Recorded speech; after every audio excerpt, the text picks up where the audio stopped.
A Perfect Storm in Venezuela, Three Paths to the Dictator's Downfall. By Robert Burrell and Homer Harkins. When tyranny becomes law, rebellion is right. Simon Bolivar. A year ago, in the summer of 2024, Venezuela held a fraudulent national election. 6 months earlier, the country's despot, Nicolas Maduro, banned opposition leader Maria Corina Machado from running for public office. This act comprised an old, tried and true tactic of tyrants to retain power while keeping the perception of democracy.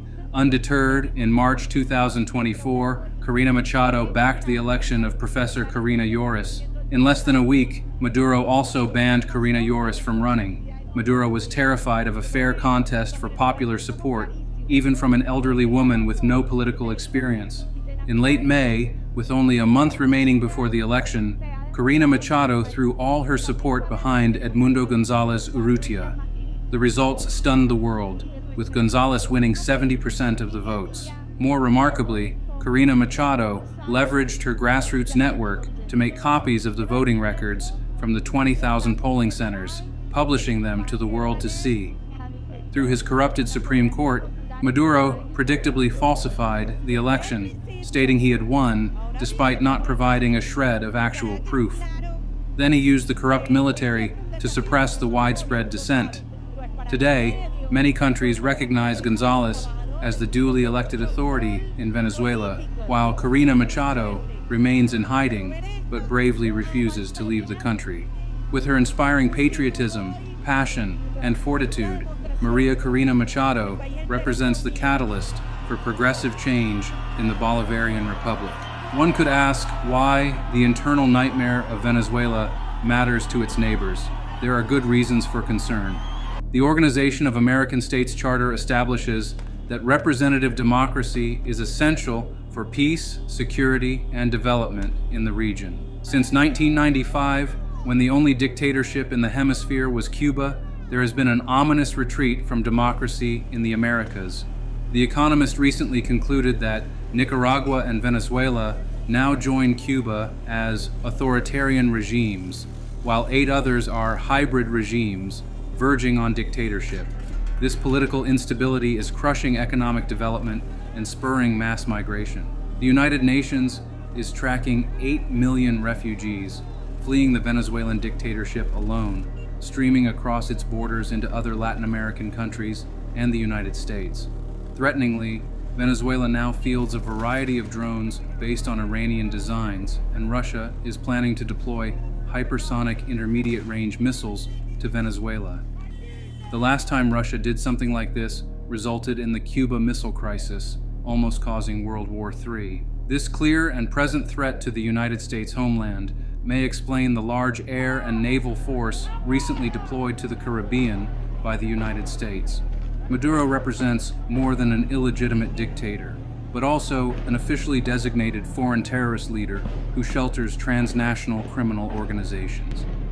In July 2025, the United States designated Maduro and his Cartel del Sol as an FTO and set the reward for his arrest at $50 million. The U.S. Treasury Department further accuses Cartel del Sol of providing support to another Venezuelan FTO, Tren de Aragua. Tren de Aragua's rapid expansion into the United States, Peru, Ecuador, Chile, and Brazil has been greatly facilitated by the exodus of so many Venezuelan migrants.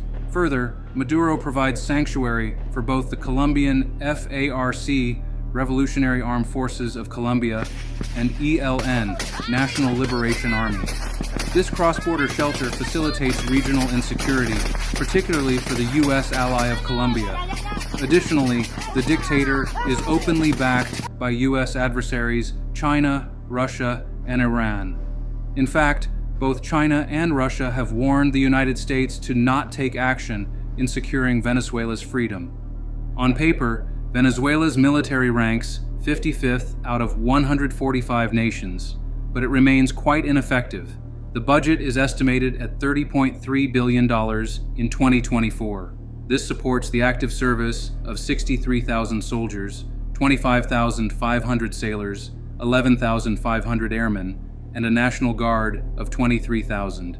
With this relatively small and untested professional force, Maduro employs a 220,000-member part-time militia to offset its apparent weakness.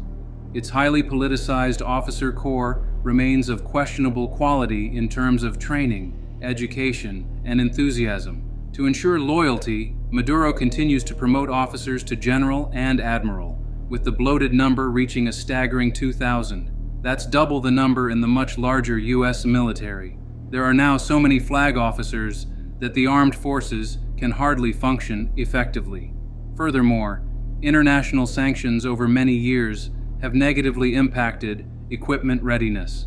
Observers have assessed Venezuela's military defenses and concluded they have critical readiness shortfalls. Since the 2002 military coup, Venezuela has relied primarily on Chinese and Russian equipment, much of which has aged and is in a state of disrepair, either through neglect or as a result of international sanctions. Recently, Maduro has expanded his quest for military modernization through contracts with the Islamic Republic of Iran, particularly for anti-ship missiles. This figure outlines Venezuela's military capabilities. To address the growing standoff with the Venezuelan dictator, the Trump administration has forward deployed a plethora of U.S. military assets in the Caribbean. This includes a number of F-35 fighter jets, V-22 Ospreys, and helicopters operating from an airfield in Puerto Rico. Deployed naval forces at sea include the guided missile cruiser USS Lake Erie, the littoral combat ship USS Minneapolis-St. Paul, the fast attack submarine USS Newport News, and the guided missile destroyers USS Gravely, USS Jason Dunham, and USS Sampson. The major strategic element sent forward remains the 22nd Marine Expeditionary Unit, MEU, which has embarked on the amphibious assault ships USS Iwo Jima, USS San Antonio, and the USS Fort Lauderdale. The 22nd MEU has a special operations-capable combat force of 2,200 Marines and sailors. This includes a reinforced Marine Infantry Battalion, a sizable aviation combat element, and a logistics combat element. Weapons and equipment include 155mm howitzers, amphibious assault vehicles, MV-22 Ospreys, AH-1Z Viper helicopter gunships, CH-53 heavy-lift helicopters, F-35B fighter/attack jets, and newly fielded unmanned aircraft systems.